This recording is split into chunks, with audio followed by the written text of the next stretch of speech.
आज जो बात मैं आपसे बातचीत करूंगा वो भी अच्छी है और आपके जीवन में पूरी तौर से जब आप अपने घरों में होते हो, कार्यालय में होते हो, बिजनेस में होते हो, तो अगर इन बातों को सीख जाएंगे तो आपको अच्छा लगेगा और आप परमेश्वर को प्रसन्न कर पाओगे। आज पता मैंने हेडिंग जो दी है आज के कलाम की, वो हेडिंग है days are meant for praise and worship. दिन आपको दिए गए हैं ताकि आप स्तुति, प्रशंसा, आराधना कर सकें। कितने लोगों को यह मालूम है कि आपके दिन स्तुति और प्रशंसा के लिए बने? कितनों को मालूम है? प्लीज हाथ उठाइए। Yes, you know it.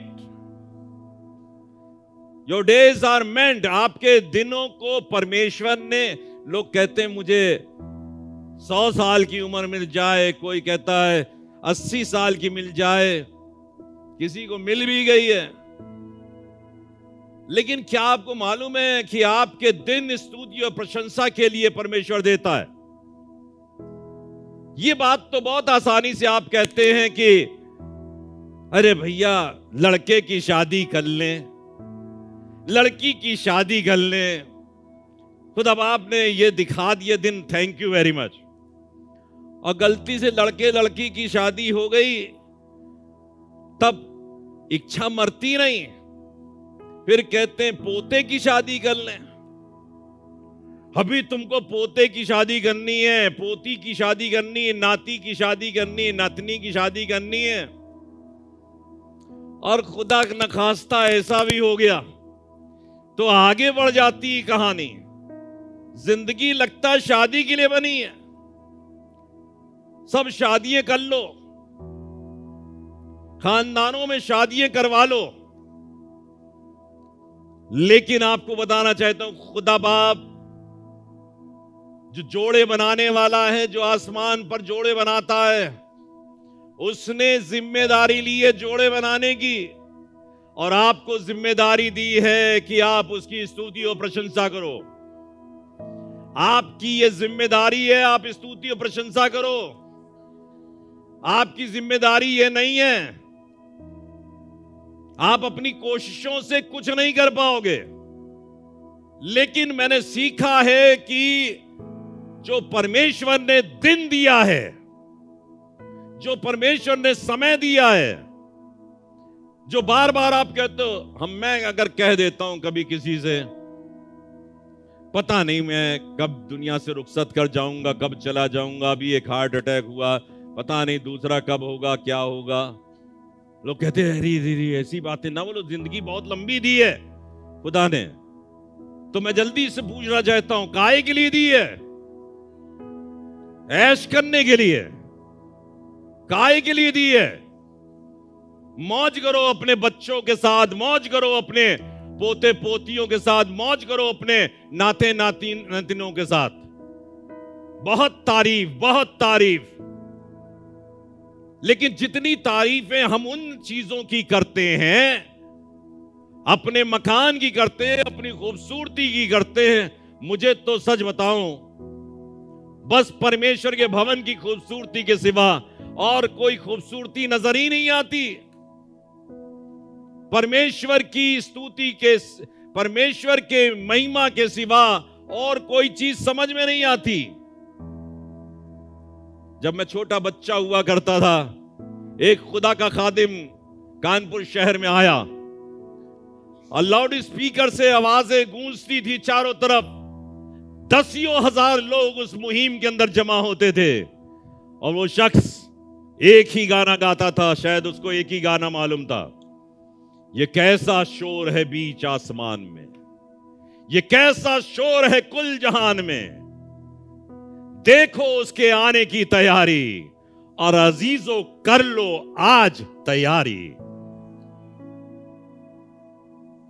और मैं अगर उस गाने को गा दूं, ये कैसा शोर है बीच आसमान में।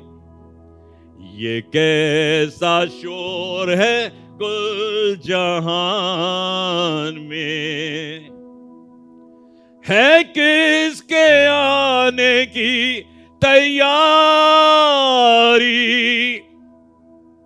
है किसके आने की तैयारी, है चारों तरफ क्यों बेदारी। मसीह हो जल कर लो तैयारी। ये कैसा शोर है कुल जहान में, ये कैसा शोर है बीच आसमान में। मैंने कहा पिछले दिनों में प्रचार कर रहा हूं तो अपने घर की छत को प्रचार का स्टेज बना लो, दुनिया भर में लोग जान जाएं कि यीशु खुदा है और आप यीशु के हो। एक आयत पढ़िए खुदा के कलाम में, मत्ती रचित सुसमाचार उसका 12वां अध्याय, मत्ती रचित सुसमाचार उसका 12वां अध्याय उसका पहला पद। और देखिए यहां पे क्या लिखा, पहला पद दूसरा पद पढ़ा लिए। उस समय यीशु सबत के दिन खेतों में से, सबत का दिन जानते हैं कौन सा दिन होता है? 7वां दिन, विश्राम का दिन। कहिए विश्राम का दिन। तभी तो नहीं आए बहुत से लोग, विश्राम कर रहे हैं। आज विश्राम का दिन है, परमेश्वर ने कहा है विश्राम करो। अब बताइए पादरी साहब कह रहे हैं विश्राम ना करो, चर्च आ जाओ। तो उस समय यीशु सबत के दिन खेतों में से होकर जा रहा था। तब फिर क्या हुआ? और उसके चेलों को सबत के दिन, चेलों को क्या लगा? भूख लगी। आपको भूख लगती है सबत के दिन? बताइए। भूख लगी, भूख लगती है। आगे क्या लिखा पादी साहब? तो वो बालें तोड़ तोड़ कर खाने लगे। आज ये वाली बात तो बहुत समझ में आ रही होगी, सबको समझ में आ रही होगी। सबत के दिन भूख लगी और बालें तोड़ तोड़ कर खाने लगे। भैया बालें तोड़कर खाने लगे, इसमें बुरी बात क्या थी? दूसरा पद पढ़िए। फरीसियों ने यह देखकर उससे कहा, देख तेरे चेले वो काम कर रहे हैं जो सबत के दिन करना उचित नहीं। क्या उचित नहीं? क्या उचित नहीं? सबत के दिन बाले तोड़कर खा रहे थे। तो आप में से कितने लोग सहमत हैं इस बात से कि सबत के दिन बाले तोड़ के खाना मूसा के शरीयत के लिहाज से गलत है? जो सब लोग ये जानते हैं कि भाई मूसा की शरीयत है, और फरीसी लोग मूसा की शरीयत को माना करते थे। तो मूसा की शरीयत में ऐसा लिखा हुआ है कि सबत के दिन ये नहीं करना चाहिए, और ये ऐसे ही कर रहे थे। तो आप हमें बताइए मेहरबानी से, आप लोग कितने इस बात से सहमत हैं? उठा दीजिएगा हाथ बेझिझक। कुछ सीखेंगे, कुछ जानेंगे, और अगर अपने आप को दबाएंगे तो सीख भी नहीं पाएंगे। ठीक है? तो इसमें क्या गलत कहा पादी साहब? बताइए। हैं? कुछ नहीं गलत कहा। आप बताइए। कुछ गलत नहीं कहा। हाथ उठाइए जो लोग कह रहे हैं, सब लोग हाथ उठाइए प्लीज। Very good. सबत के दिन बाले तोड़कर खाना गलत बात थी। तो जब गलत बात थी तो यीशु मसीह ने क्यों अलाउ कर दिया भाई? यीशु मसीह तो लिखा हुआ है वो सबत का भी खुदा है। तो यीशु मसीह ने बालें तोड़कर खाना मना कैसे कर दिया? अब आप जाकर अपने घर में पढ़िएगा, ले व्यवस्था की पुस्तक को पढ़िएगा, व्यवस्था विवरण की पुस्तक को पढ़िएगा, गिनती की पुस्तक को पढ़िएगा, एक्सोडस को पढ़िएगा, जहां से मूसा की कहानी शुरू हुई सब पढ़ डालिएगा और मुझे कल आके बताइएगा कहां पे लिखा हुआ है कि सबत के दिन ऐसा काम नहीं करना चाहिए, बालें तोड़कर खाना नहीं चाहिए। ठीक है, खत्म हो गई बात, आगे चलते हैं। मैंने लिखा है they were always seeing something wrong. Pharisees हमेशा इस बात के लिए उत्सुक रहा करते थे कि वो कुछ देख ले कि ये गलत कर रहा है। They were always seeing something wrong with him and his teaching, so as to accuse him, ताकि उसके ऊपर आरोप लगा सकें। ये हमारी तबीयत है। देखिए अभी तक हमारे में से भी बहुत से लोग हैं कि ये गलत कर रहे थे, है ना? बहुत से लोगों ने हाथ उठाया ना, गलत तो कर रहे थे, अब खुदावन यीशु मसीह का मसला इसलिए चुप पे रहो। यीशु मसीह का मसला है ना, इसलिए चुप पे बैठे रहो, लेकिन कर तो गलत। हम भी फकी फरीसियों की तरह आज यहां बैठकर इस बात से सहमत हैं कि वो गलत कुछ नहीं कर रहे थे, गलत ये कर रहे थे कि बालें तोड़कर खा रहे थे। हमको सुधरने की जरूरत है। क्या करने की जरूरत है? क्या जोर से बोलिए, हमको सुधरने की जरूरत है, हमको सीखने की जरूरत है। आइए व्यवस्था विवरण की पुस्तक में और उसका 23वां अध्याय पढ़िए। 23वां अध्याय निकालिए, सब लोग निकालिए बाइबल में से। आइए पढ़िए 24 पद को पढ़िए, क्या लिखा है? व्यवस्था विवरण, यह व्यवस्था दी गई है, बता रहा हूं। और जब कि किसी दूसरे की दाख की बारी में जाए, पेट भर खा तो खा। जब तू किसी दाख की बारी में से जाए तो पेट भर खा। और क्या लिखा हुआ है? अपने पात्र में कुछ ना रखना, बटोर के जेब में। बहुत से लोगों को जेब में भी रखने की आदत है। आगे क्या लिखा है? पढ़िए 25वां पद।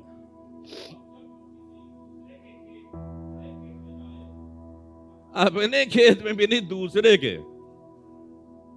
हां, तब तू हाथ से बालें तोड़ सकता है। और ये किसके खेत में से जा रहे थे? दूसरों के। भूख लगी थी भाई, खाना खाना तो अलाउड है ना, तभी तो लिखा हुआ है जब तू किसी दूसरे के खड़े खेत में जाए तो तोड़ सकता है, परंतु तो किसी दूसरे के खेत में हंसुआ लगा के बोरियां ना भरने लगना।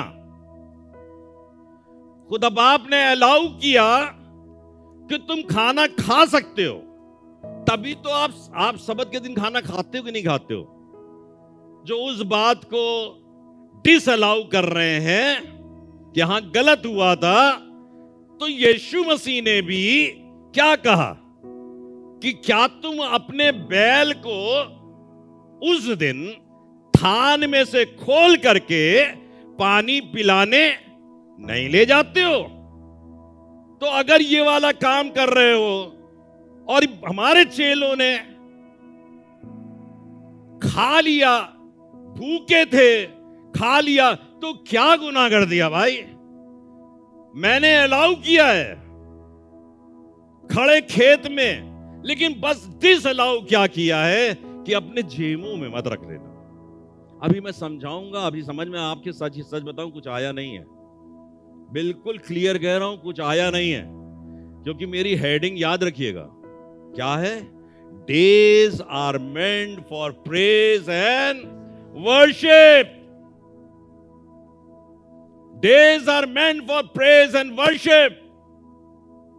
There is no restriction for doing praise and worship anytime, any day, anywhere. कोई रेस्ट्रिक्शन नहीं है. तभी खुदावंद यीशु मसीह ने कहा, अब भैया तुम सब काम करते हो यार, सब काम कर रहे हो, लेकिन अगर नहीं करना चाहते तो वो काम जो मेरी प्रशंसा के लिए, मेरी स्तुति के लिए. तभी खुदावंद के कलाम में लिखा है, जब तक दुल्हा तुम्हारे साथ है. क्या लिखा, याद है ना? जब तक दुल्हा बारातियों के साथ है, क्या वो रोजा रख सकते हैं? क्या वो व्रत रख सकते हैं? क्या वो उपवास रख सकते हैं? नहीं रख सकते. आगे चलता हूं. लेकिन लोगों को तो मजा आती है.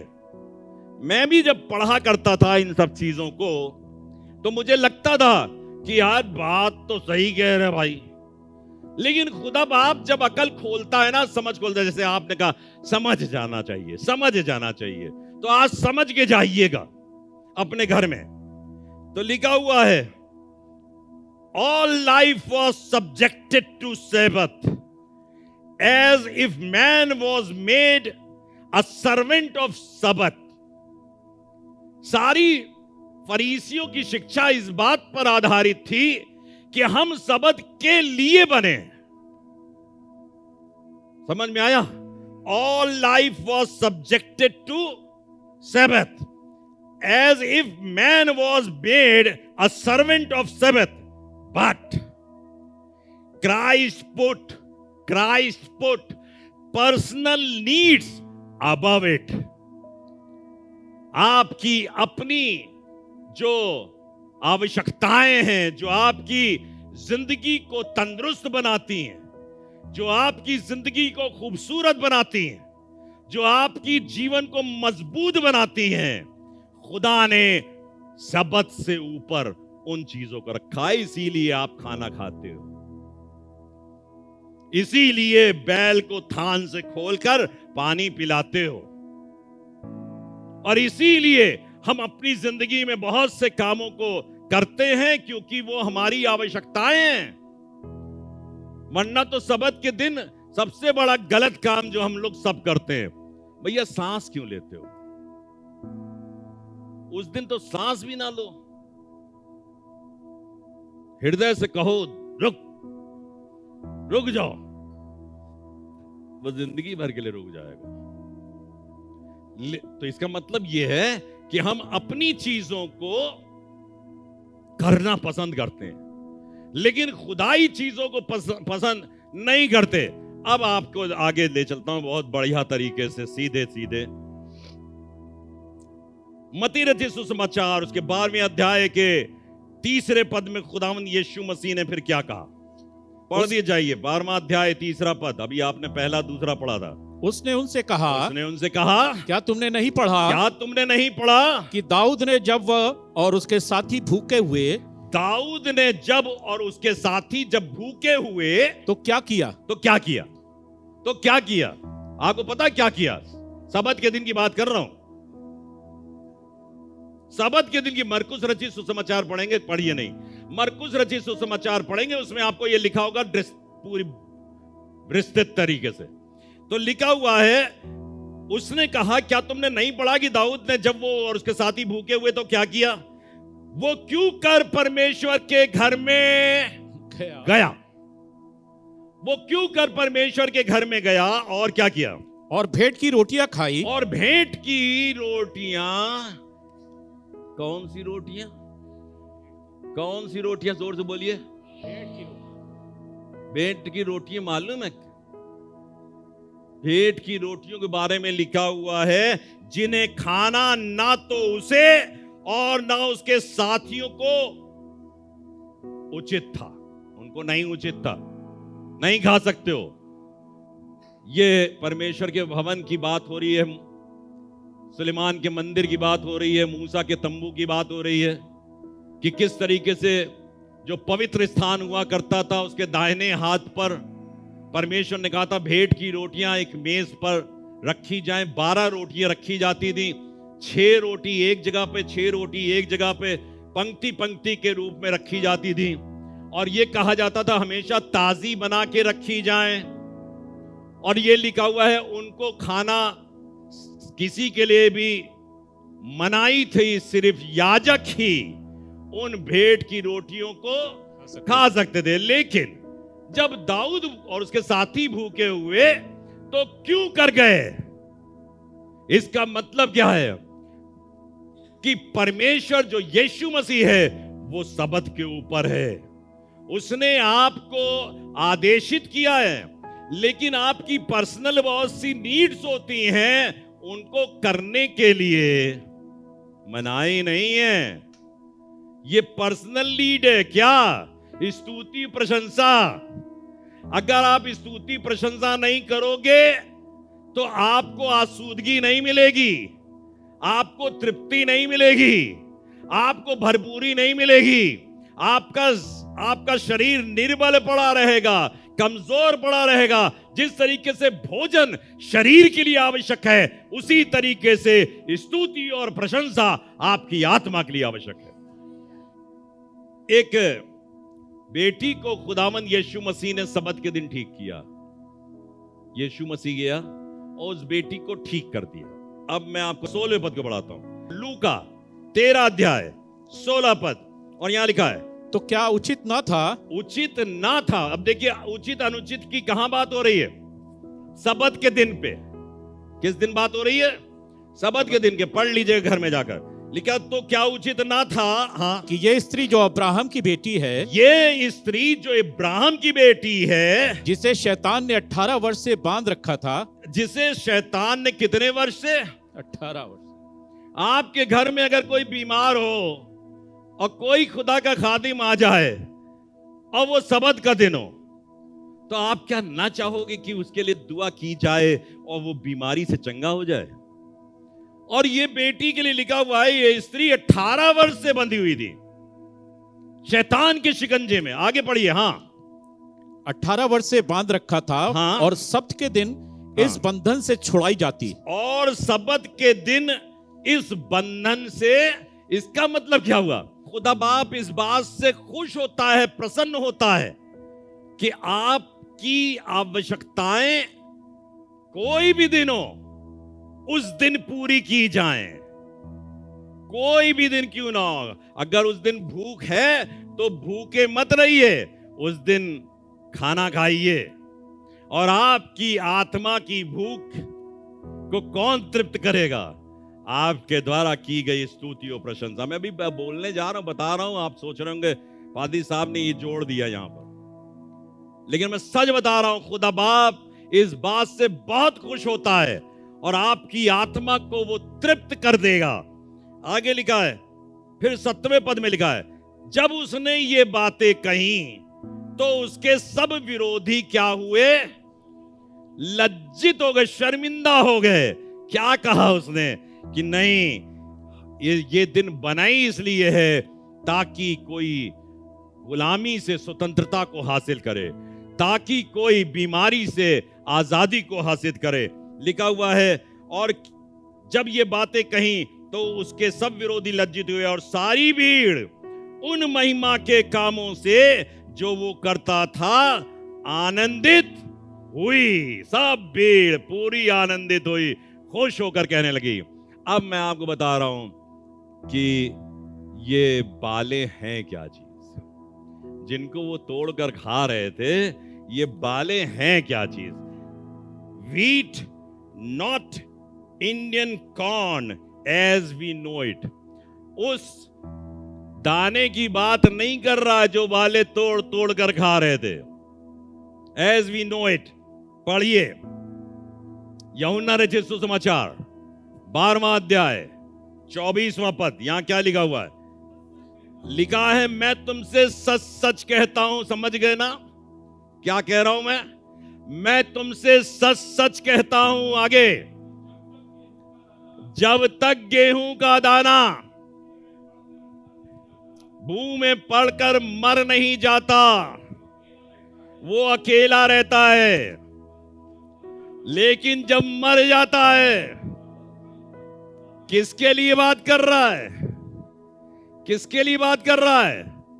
हमारे और आपके लिए, हमारे और आपके जीवन के लिए, कि जब तक हमारी इंसानियत, हमारी खुददारी, हमारा अहम, हमारा गुरूर, हमारा घमंड, हमारी चिंताएं, हमारी समस्याएं, जब तक हम उसमें लिपटे रहेंगे, तब तक कुछ भी हासिल नहीं कर पाएंगे और कुछ भी उपजा नहीं पाएंगे।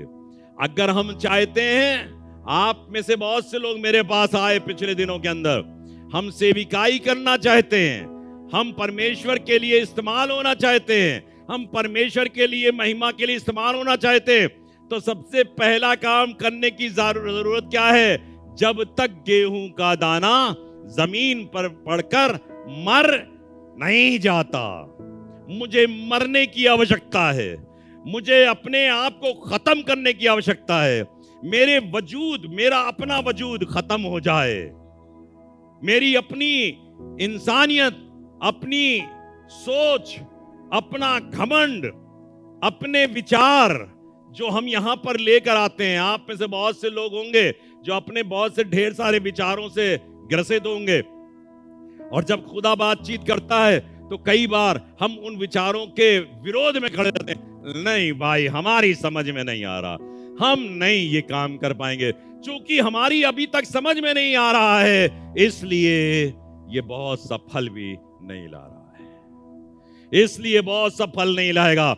हमको मानना पड़ेगा खुदा की बातों को। अगर हम चाहते खुदा बाप मेरी जिंदगी तेरी महिमा के लिए हो, तो हम काश के मर जाएं, मैं खत्म हो जाऊं, मैं दफन हो जाऊं, मैं मर जाऊं, मेरे सोच जिंदा ना रहे खुदा बाप, तेरे सोच जिंदा हो। तभी तो खुदावंद यीशु मसीह कह रहा है, क्या गलत कर रहे हैं ये लोग, बाले तोड़कर खा रहे हैं। चलिए आगे बढ़ते हैं। लिखा हुआ है, मैं तुमसे सच कहता हूं, जब तक गेहूं का दाना भूमि पर मर नहीं जाता, तब तक अकेला रहता है, परंतु जब मर जाता है तब बहुत फल लाता है। फिर उसने कहा, लूका रचित सुसमाचार 13 अध्याय 18वें पद को पढ़िए, और यहां लिखा है, फिर उसने कहा, परमेश्वर का राज्य किसके समान है? अब ये दानों की चिंता कर रहा, दाने बता रहा, दाने जो दाने खा रहे थे। परमेश्वर का राज्य किसके समान है? मैं उसकी उपमा किससे दूं? 19 पद में लिखा है,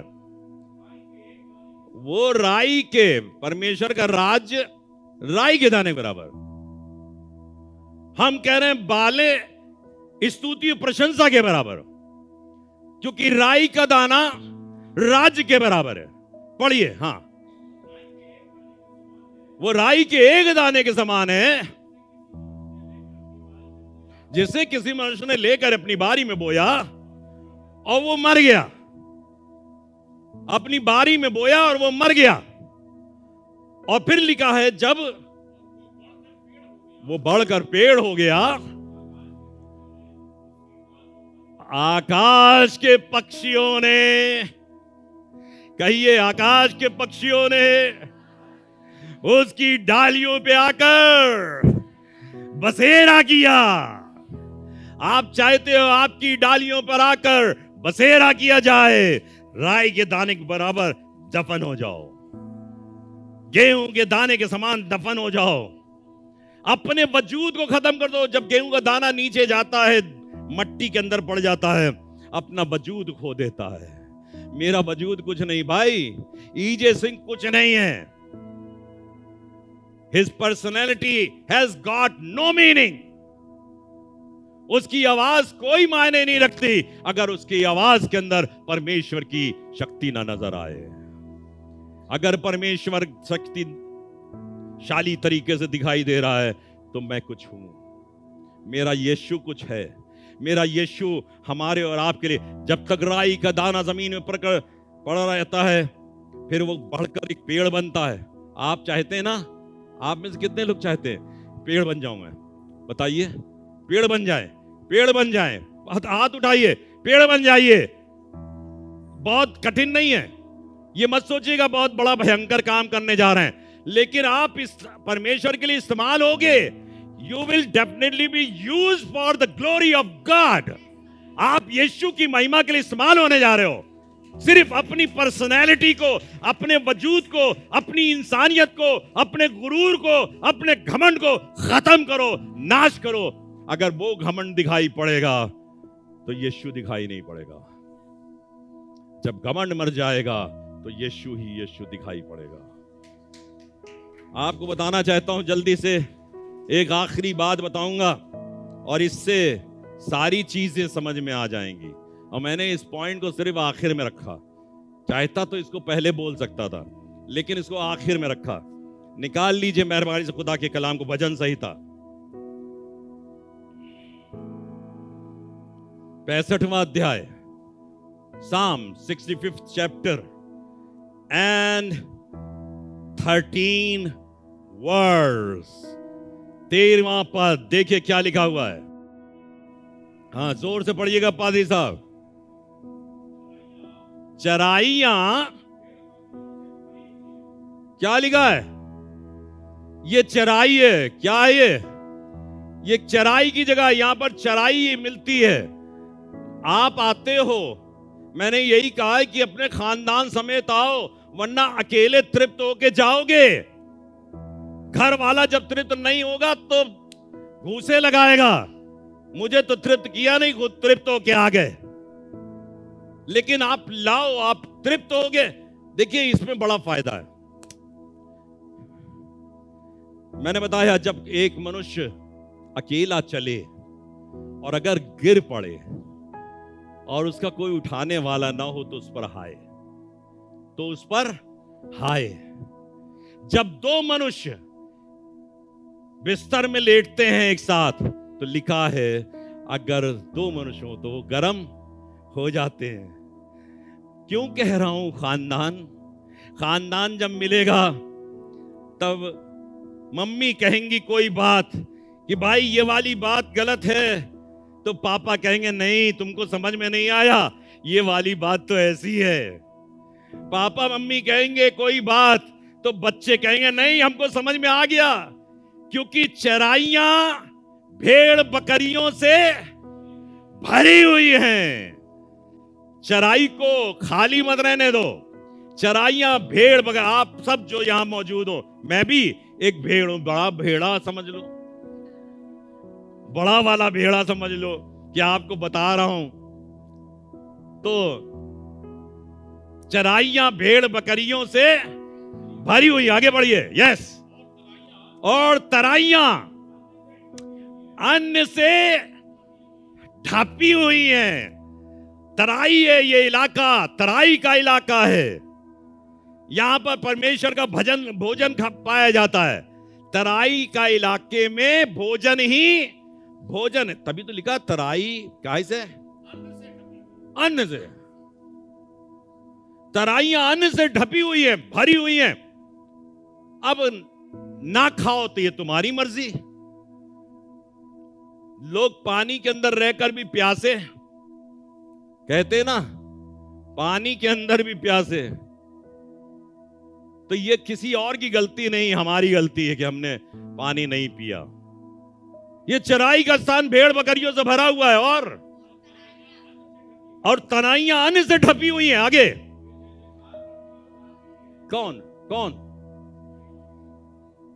सब जो अन्न से भरी हुई हैं, जो खा रहे हैं, वो क्या कर रहे हैं? जय जयकार जय जयकार जय जयकार जय जयकार। और यही तो वो लोग कर रहे थे जब यीशु मसीह साथ में जा रहा था। वो बाले तोड़ रहे थे और जय जयकार कर रहे थे। और जय जयकार करने से आपको कोई भी चीज रोक नहीं सकती। परमेश्वर के जय जयकार करने से कोई भी ताकत रोक नहीं सकती। अगर आप अपने शक्ति के अंदर, परमेश्वर की शक्ति के अंदर भरे रहोगे, याद रखना अन्न से ढपे रहोगे। भेड़ बकरियां आपका साथ देंगी, आप खुदावंद की जय जयकार करोगे। वो कहने लगे, जब यीशु मसीह यरूशलेम की चढ़ाई से उतर रहा था, गधे के बच्चे पर बैठा हुआ था। क्या लिखा हुआ है? लोग क्या कर रहे थे? होशन्ना होशन्ना के नारे लगा रहे थे। क्या कर रहे थे? होशन्ना क्या होता है? जय जयकार। कहिए जय जयकार। होशन्ना के नारे लगा रहे थे। और लोग क्या कह रहे थे? फकी फरीसी क्या कह रहे थे? अपने चेलों को खामोश खामोश कर, खामोश कर। अरे तब खुदावन यीशु मसीह, अरे तुम क्या कहते हो? ये अगर चुप रहेंगे तो पत्थर पत्थर चिल्लाएंगे।